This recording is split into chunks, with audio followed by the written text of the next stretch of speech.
मेरे ससुराल वालों ने मेरी शादी जल्दबाजी में की थी। आज मेरी शादी का पहला दिन था और मैं बहुत खुश था। मेरी माँ ने मेरी पत्नी की इतनी तारीफ़ की थी कि मैं सुन कर थक चुका था और कि वह तो बहुत ही इज़्ज़तदार लड़की है।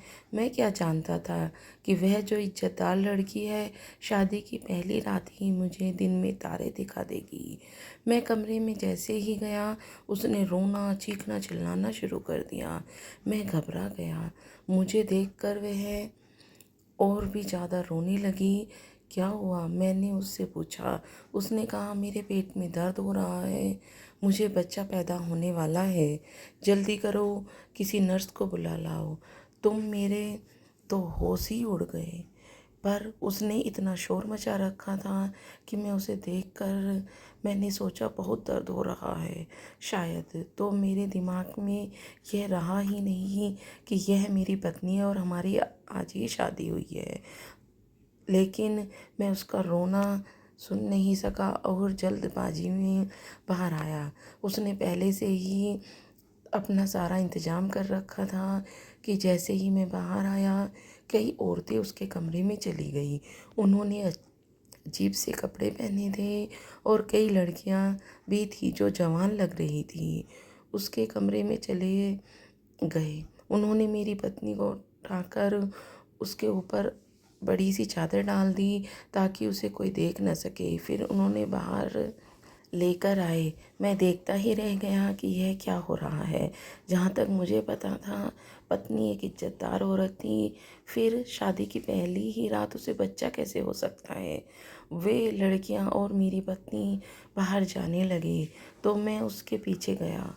उन्होंने बाहर एक गाड़ी खड़ी कर रखी थी जिसमें वह मेरी पत्नी को ले गए। उन्होंने पहले से ही मैं भागकर गाड़ी के दरवाजे तक पहुंचा। गाड़ी जल्दी से स्टार्ट करके सड़क पर दौड़ पड़ी। मैं परेशान हुआ था। मेरे आसपास की औरतें की तरफ देख मेरी तरफ ऐसे देख रही थी, बाकी सब मेरी तरह से चुप खड़ी थी। शादी में आई और वे औरतें बातें करने लगी। यह क्या बात है, दुल्हन और शादी की रात ही अस्पताल पता नहीं क्यों जा रही है। मैं बाहर दूल्हा बना खड़ा था। किसी किसी ने तो मुझे शक भी हो रहा था, पर अब मैं किसी को क्या जवाब देता कि सच क्या है। मैं एक ख़ानदानी शरीफ लड़का था। मुझे अपनी पत्नी को शरेआम बेइज्जती नहीं करनी थी, इसीलिए चुप हो गया। मैंने उन औरतों के सामने एक शब्द भी नहीं कहा क्योंकि मेरी पत्नी एक ऊंचे ख़ानदान की लड़की थी। ऐसे में उसकी इज्जत इनाम नहीं करना चाहता था। तभी मैं अपने कमरे में गया। गुस्से के मारे मेरे हाथ पैर कांप रहे थे। मैंने सोचा कि मैं अपने माँ बाप को यह बात बताऊं, पर इससे ज़्यादा ज़रूरी उसके माँ बाप को यह बताना था जिसने एक प्रेग्नेंट लड़की की शादी कर दी। उसके माँ बाप को भी यह बात नज़र नहीं आई। मुझे समझ नहीं आ रहा था कि अब मैं क्या करूं। फिर मैंने उन्हें फ़ोन मिलाया। मैंने उन पर गुस्सा करने की बजाय धीरे से अंदाज में कहा, बात करनी शुरू करी और मैंने कहा, अंकल आपकी बेटी के साथ तो दाई अस्पताल लेकर गई है और मैं यहाँ पर बैठा अपनी बेइज्जती का तमाशा देख रहा हूँ। अगर आपकी बेटी किसी और के साथ चक्कर चला रही थी तो कम से कम आप मुझे बता देते। वह कहने लगे, तुम पागल नहीं हो गए क्या? ऐसी बकवास कैसे कर सकते हो? मेरी बेटी बिल्कुल ठीक ठाक थी, ऐसे हो ही नहीं सकता। लेकिन अभी यह बात कर ही रहे थे कि पीछे से उनकी पत्नी की आवाज़ आई और कहने लगी, यह ठीक कह रहा है। यह बात सुनकर उनकी आवाज़ पर ताला लग गया। यह बात सुनकर उनकी आवाज़ बंद हो गई और उन्होंने फ़ोन काट दिया। उनकी आवाज़ में कँपकँपी थी। उन्होंने जल्दी से फ़ोन बंद कर दिया। अब मुझे भी यकीन हो गया था कि मेरी पत्नी किसी और के साथ प्रेग्नेंट हुई थी और मुझे उन लोगों ने सिर्फ़ और सिर्फ पागल बनाया। मैंने सोचा मैं अस्पताल जाकर अपनी पत्नी को डिवोर्स दे दूँ, लेकिन उससे पहले कोई कदम उठाता मेरी मम्मी मेरे कमरे में आई और कहने लगी, बेटा तुम अभी बाहर जाओ आओ, परेशान होने की ज़रूरत नहीं है। मैंने कहा, मम्मी मेरी पत्नी शादी की रात किसी और के बच्चे को जन्म दिया है और मैं परेशान ना हूँ। आप ये कैसे बातें कर रही हो? बेटा मैं तुम्हारा दर्द समझती हूँ, लेकिन पहले तुम्हें हमारी बात भी माननी होगी। ठीक है मम्मी, सारी ज़िंदगी आपकी ही तो मानता आया हूँ, अभी मैं आपकी ही मानूंगा। मैं कोई खिलौना हूँ जैसे मेरे लिए ज़िंदगी में कभी किसी ने नहीं सोचा और न ही मेरा ख्याल किया। बेटा मैं तुम्हारे भले की बात कर रही हूँ। शालू के माँ बाप हमसे मिलने आए हैं, तुम्हें भी उन्हें से बात करनी होगी। मैं तुम्हें कुछ कहना चाहते हैं। मम्मी मैं उन लोगों से कोई बात नहीं करूँगा। उनके माँ आप तो बस मेरे पाँव पकड़कर यही कहेंगे कि हमारी बेटी की इज्जत रख लो, उससे उसकी गलती के लिए माफ़ कर दो, वह हमारी इकलौती है और वगैरह वगैरह ऐसी ही बातें करके वह मुझे कन्विंस करने की कोशिश करेंगे। इसीलिए मैं आपसे उनसे बात नहीं करूँगा। आप ही बताइए, पति होने के नाते मेरा क्या हक बनता है? बेटा ऐसी कोई बात नहीं है, फ़िलहाल के लिए जो तुम्हारे पापा कह रहे हैं वही करो। पापा क्या चाहते हैं? मैंने प्यार से पूछा। प्यार पापा यह चाहते हैं कि तुम उस लड़की के पास जाओ और अस्पताल में वहाँ जाकर सबसे पहले तुम अपनी पत्नी का हाल चाल पूछो। फिर बच्चा उसके पास पड़ा हुआ होगा, उसे उठाकर गले लगाओ, उसे चूमो और अपना बना लो। मम्मी आप होश में तो है ना? आप लोग मेरे माँ बाप नहीं हैं या कोई दुश्मन है। मैं जाकर ऐसी लड़की से मिलूं जिसने अपने आशिक के बच्चे को जन्म दिया है और उसके आशिक के बच्चे को गले लगा लूं, उसे अपना बनाना लूं? नहीं, ऐसा नहीं हो सकता। मैंने कहा, बेटा तुम जो कह रहे हो तुम्हें वह करना पड़ेगा। तुम्हें हमारी कसम है। उसके माँ बाप दोनों ही आए हुए हैं, तुम्हें भी जाना होगा। अगर तुम यहाँ यह कर लोगे बेटा, घर आओगे तो तुम्हें सारी बात बता दूंगी। तुम जैसा कहोगे वैसा ही करूँगी और तुम्हारी किसी भी बात पर मुझे कोई ऐतराज़ नहीं होगा। उसके बाद तुम्हारा दिल चाहे जो करना, डिवोर्स देना, लेकिन फ़िलहाल के लिए तुम वही करो जो हम कह रही हैं। पापा मम्मी की बात ऐसी थी कि मुझे उनकी बात पर हाँ कहना ही पड़ा। उन्होंने भी तो हाँ कर दिया। अगर मुझे तसल्ली नहीं हुई तो मैं अपनी पत्नी को डिवोर्स दे सकता हूँ। तो मैंने कहा ठीक है, आप कहने पर उसे मिलने के लिए चला जाता हूँ। मैं घर से निकला और आधे घंटे में ही अस्पताल पहुँच गया। मैंने देखा जिस वार्ड में मेरी पत्नी भर्ती थी वहाँ तो कोई मेरी पत्नी के नाम से कोई औरत थी ही नहीं। मैंने डॉक्टर से पूछा, वह कहने लगी आपकी पत्नी प्राइवेट रूम में है।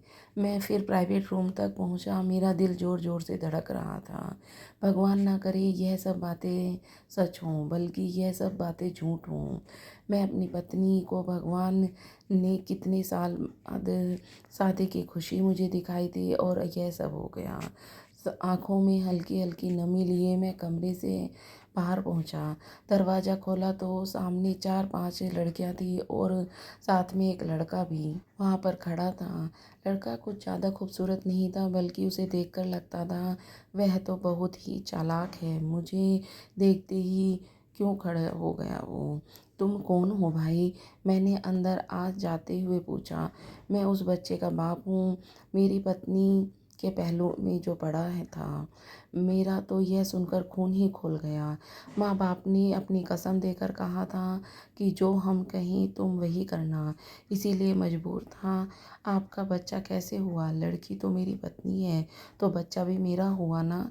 मैंने कहा तो आदमी शातिर अंदाज में मुस्कुराकर बोला, अच्छा कैसे हो गया? इतना प्यार कि एक ही रात में आपकी पत्नी शालू को बच्चा हो गया। शालू ने आप पर कोई जादू किया है क्या? और यह कहकर मुस्कुराने लगा और फिर उसने मुझे धक्का देकर कमरे से बाहर निकालने की कोशिश की। मैंने कमरे से बाहर आकर खड़ा हो गया। इस समस्या से कैसे निपटे सोचने लगा। मैं पापा को फ़ोन करके सारी बात बता देता हूँ। कि मेरी पत्नी का आशिक अपना बच्चा लेने हॉस्पिटल आ गया है। लेकिन फिर मुझे मम्मी की कसमें याद आ गई। मैं वापस कमरे में आया। मैंने कहा, अगर यह बच्चा आपका है तो आप उसे ले जाओ। मैं अपनी पत्नी को वापस ले जाता हूँ, क्योंकि यह मेरी पत्नी है, मेरे घर की इज्जत है। मैंने उससे शादी की है। मेरी शादी इतनी कमज़ोर नहीं कि मैं उसे एक झटके में तोड़ दूँ। वैसे भी मैं अपनी पत्नी से बहुत मोहब्बत करता हूँ। मेरी बात सुन। उसका रंग फीका पड़ गया। एक पल के लिए वह वहाँ पर नहीं रुका। वह फिर गुस्से में बाहर चला गया। मैं पाँव पटकता हुआ, पता नहीं, मेरी पत्नी की आंखों में आंसू निकल रहे थे। मैंने उसे बच्चे को उठाकर दूसरी तरफ रखा, जहाँ पर एक नर्स खड़ी थी। मैंने उससे कहा कि तुम यह बच्चा अपने पास रख लो। मेरी पत्नी फ़िलहाल उसे संभाल नहीं सकती। परसों आकर देखेंगे कि इस बच्चे का क्या करना है। फिर कहने लगी, अच्छा है सर, फिर मिलते हैं। वहाँ से निकल गई। अब तो मुझे भी लग रहा था कि जो कुछ भी हुआ है वह बस एक नसीब का खेल है, वरना इतनी इज्जतदार लड़की इस तरह की नीच हरकत नहीं करेगी। जब हम लोग घर पहुँचे तो मम्मी पापा मेरे सामने ही खड़े थे। मेरी पत्नी ऐसे चल रही थी, उसके किसी भी अंदाजे से ऐसा नहीं लग रहा था कि उसने किसी बच्चे को जन्म दिया है, बल्कि उसने तो शादी वाला जोड़ा ही पहन रखा था। वह मेरे साथ आ गई। मानो आते ही उसे गले लगाते हुए पूछा। मेरी पत्नी ने भी झुककर माँ के पैर छुए और उनसे आशीर्वाद लिया। मेरी पत्नी बिल्कुल कुंवारी लड़की जैसी मालूम हो रही थी। हम लोग घर के अंदर आए। मेरी पत्नी ने मैंने बहुत अच्छे से उसके पास बैठाया। मुझे माँ बाप से उस टाइम बहुत नफ़रत हो रही थी। शायद मम्मी पापा अपनी बहू को दहेज के लालच में आकर उसके साथ बिना वजह अच्छा सलूक कर रहे थे, जो कि उनको करना नहीं चाहिए था। मेरी पत्नी इतनी बड़ी गलती की थी, अब उस गलती की सज़ा तो मिलनी चाहिए थी, पर वह तो ऐसे लग रही थी कितने पवित्र लड़की हो, और हमारे ख़ानदान की खानदानी बहू। और मैं यह बात बहुत अच्छे से समझ रहा था कि मम्मी को मेरी पत्नी के साथ आए दहेज का लालच है। शायद यह दहेज अपनी बेटी को देकर विदा करेंगी और फिर उसकी ज़िंदगी आसान हो जाएगी। मेरी खुशी और मेरी ज़िंदगी का सवाल मेरी मम्मी को नज़र ही नहीं आ रहा था। मुझे बहुत अजीब लग रहा था कि तभी हमारे घर में एक औरत आ गई। उस औरत के साथ एक आदमी था, जिसे देखकर मैं हैरान रह गया। मेरी पत्नी ने बताया कि यह मेरी बहन और बहनोई हैं। उन्होंने बच्चा उठा रखा था, और आते ही मेरी पत्नी की बहन मेरी पत्नी को प्यार करने लगी और बोली, मेरी बहन तुम्हारा बहुत बहुत धन्यवाद। तुमने बहुत ही अच्छा किया, मुझे बहुत ही परेशानी से बचा लिया। मैं ज़िंदगी भर तुम्हारा एहसान नहीं। भगवान की कृपा से तुमने मेरा घर उजड़ने से बचा लिया, और उसका कारण तुम ही हो। अगर यह बचा है, नहीं तो मेरा डिवोर्स लेकर घर आ जाती। उसकी शिकायत की नज़रों से अपने पति को तरफ देखा, इसीलिए ऐसा कोई बात नहीं है। उसका पति बोला, बस यह बिना वजह ही बातें ना किया करो। तुम नाराज़ हो, यह मैं समझ सकता हूँ। वह भी बहुत खुश लग रहा था।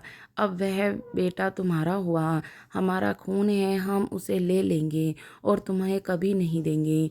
मेरी पत्नी उसकी तरफ देखकर शर्माते हुए मुस्कुराने भी लगी। अचानक मेरी पत्नी ने ऐसा हुलिया बना लिया जैसे उसने अभी अभी बच्चे को जन्म दिया हो। मुझे जल्दी से जल्दी हल्दी वाला दूध ला कर दो, मैं बहुत कमज़ोरी महसूस कर रही हूँ। मीनू की बात सुनकर मम्मी जल्दी उठकर खड़ी हो गई।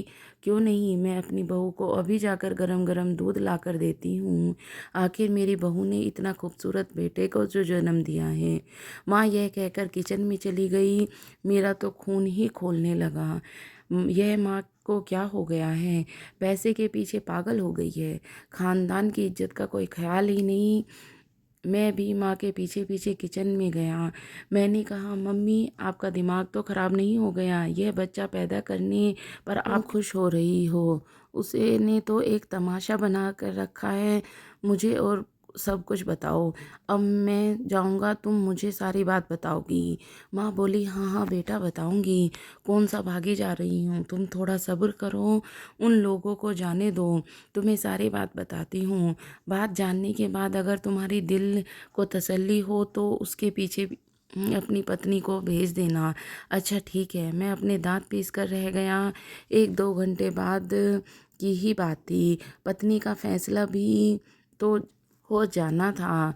मैं चुप्पी साध ली। बाहर आया तो सब लोग मेरी पत्नी को बड़ी अच्छी नज़रों से देख रहे थे, जैसे उसने कोई कारनामा कर दी हो जाए।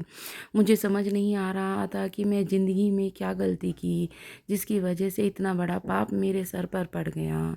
उस बच्चे की तरफ देखकर मुझे भी अजीब लग रहा था। खैर वे लोग कुछ देर बाद वहाँ से चले गए। मैंने भगवान को धन्यवाद दिया। अब अपनी पत्नी को डिवोर्स देकर उस चीटर को हमेशा के लिए अपनी ज़िंदगी से ख़त्म कर दूंगा। फिर मम्मी ने जो कुछ मुझसे सुनाना शुरू किया, मेरा दिल नरम कर दिया। बेटा हमारी बात गौर से सुनो। माँ ने मुझे अपने सामने बैठते हुए कहा। उनकी बहू यानी मेरी पत्नी शालू हमारे सामने ही बैठी हुई थी। मुझे बताओ कि मैं क्या तुम्हें कहूँ। तुम्हारी पत्नी ने कोई बच्चे को पैदा नहीं किया। और बोला, मुझे क्या पता दोषी कौन है, उसने क्या गुनाह किया है बेटा। लेकिन बच्चा पैदा करना कोई गुनाह नहीं है, उसके साथ साथ बहुत बड़ी तकलीफ़ से भी गुजरना पड़ता है। तुम्हारी अपनी पत्नी के चेहरे से, उसकी सेहत से कहीं तुम्हें मालूम होता है कि यह प्रेग्नेंट थी और इसने अभी अभी 1-2.5 किलो के बच्चे को पैदा किया है? नहीं माँ, मुझे नहीं लगता, पर जो कुछ वह मैं भूल नहीं सकता। उसके मुंह से कहा, मेरा बच्चा पैदा होने वाला है। मैंने गुस्से में उठकर खड़ा हो गया। अच्छा बेटा बैठो, हम तुम्हें सारी बात बताएंगे। असल में वह बच्चा उसका नहीं था जो तुम्हारी पत्नी ने पैदा किया है। माँ के एक एक शब्द को सुन रहा था और बोला, मम्मी मैं बेवकूफ़ नहीं हूँ, आप कहोगी और मैं मान लूँगा। मैंने बड़े गुस्से के अंदाज में कहा, बेटा अभी तुम उस औरत से मिले थे ना जो तुमने देखी थी, यह बच्चा उसी का है। वह जो औरतें जो अजीब से कपड़े पहने हुए थी, उन्हीं में से एक का। शालू अब तुम अपनी ज़ुबान से ही सुना दो क्या बात है, ताकि उसका दिमाग ठंडा हो जाए। बहुत ही गर्म दिमाग का लड़का है। मेरी माँ ने मेरी तरफ देखकर कहा। तो शालू शुरू हुई, मैं जानती हूँ कि आपको यह सब बहुत बुरा लग रहा होगा। कोई भी पति ऐसी चीज़ बर्दाश्त नहीं कर सकता, लेकिन आपने बहुत समझदारी का काम किया है। समझ नहीं आता कि मैं यह बात कहाँ से शुरू करूँ। मैं छोटी थी जब मेरी बड़ी बहन की शादी हो गई। मुझे अपनी बड़ी बहन से बहुत ज़्यादा प्यार था। इस दुनिया में मैं सबसे ज़्यादा उसी से प्यार करती थी। मेरी माता बीमार रहती थी। मैंने ज़्यादा टाइम अपनी बड़ी बहन के साथ ही बिताया। बड़ी बहन माँ जैसी होती है, मेरे साथ भी ऐसा ही हुआ। मेरी बड़ी बहन ने मुझसे बहुत मोहब्बत की। जब उसकी शादी हुई तो मैं बहुत रोई जा रही थी, जैसे मेरी ही विदाई हो रही हो। मेरा बुरा हाल था। दीदी के जाने के बाद 1 साल तक उसके गम में डूबी रही।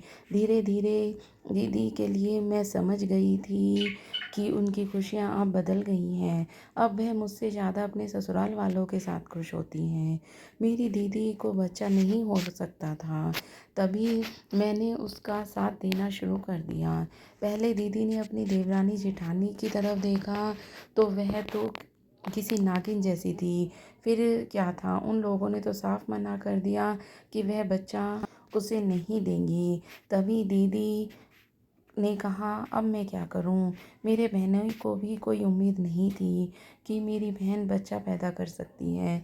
मेरी बहन को कोई समझ में किसी तरह की मदद मिलेगी, क्योंकि मैं उस टाइम कम उम्र की थी और कोई ऐसा मामला नहीं था जिससे मैं अपनी बहन की औलाद मिल सकती। मैंने अपने पापा पर जोर दिया कि वो मेरी शादी तय कर दें। पापा मेरी बात समझते थे। उन्होंने आप लोगों को रिश्ता ढूंढ लिया। आप लोग अच्छे और ख़ानदानी लोग थे। पापा ने यह रिश्ता जोड़ दिया।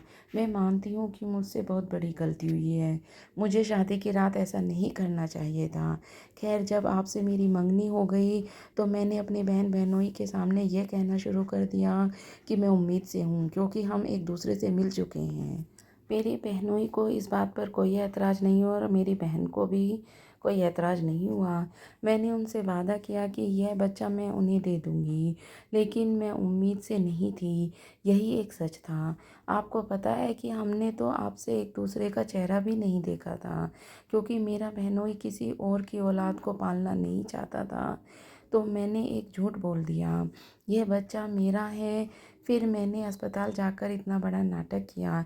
यह बात मेरी बहन बहनोई को भी पता चल गई थी। अब मेरे पापा को भी पता चल गया था। उन्हें बहुत बड़ा धक्का लगा कि उन्हें शायद दिल का दौरा ही पड़ जाता, पर खुद पर इतना बड़ा इल्ज़ाम ले लिया है मैंने।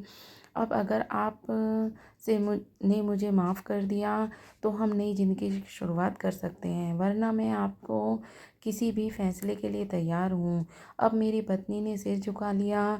मुझे गुस्सा तो बहुत आया, लेकिन मैं अस्पताल में जो हुआ था वह मुझे कुछ गड़बड़ लग रही थी। मैंने अपनी पत्नी को उस टाइम कुछ नहीं कहा। अस्पताल में जाकर मैंने उस लड़के की सारी जानकारी लगाई तो पता चला कि कभी उसका कोई किसी लड़के से चक्कर ही नहीं था, क्योंकि वह लड़का तो खुद शादीशुदा था और वह मेरी पत्नी के इस नाटक में वह भी मिला हुआ था। वह मेरी पत्नी का दोस्त था, जो मुझे अपनी पत्नी अब मुझे अपनी पत्नी पर यकीन हो गया था। उसके बाद मैंने नए सिरे से अपनी ज़िंदगी शुरू की। भगवान की कृपा हुई, मेरे एक औलाद हो चुकी थी। मुझे अपने बच्चे से बहुत प्यार है, लेकिन साथ ही साथ मुझे इस बात की भी खुशी है कि मेरी पत्नी की समझदारी और हिम्मत की वजह से उसकी बहन का घर बस गया और उसने दिमाग लगाकर किसी गरीब बेसहारा बच्चे को अपनी बहन को दे दिया। इन सब में उसने यह भी नहीं सोचा कि उसकी बहुत बदनामी होगी, पर अपनी बहन का घर बसाने के लिए उसने जो किया था वह कोई महान औरत ही कर सकती थी। मैं आप अपनी पत्नी से बहुत इज्जत करता था और अपनी ज़िंदगी में बहुत खुश था। तो दोस्तों, आपको ये कहानी कैसी लगी मुझे कमेंट करके ज़रूर बताना। अगर आपको अच्छी लगी हो तो मेरे चैनल को सब्सक्राइब कर सकते हैं और मैं आपके लिए ऐसी ही अच्छी अच्छी कहानियाँ लाती रहूँगी। आपका बहुत बहुत धन्यवाद।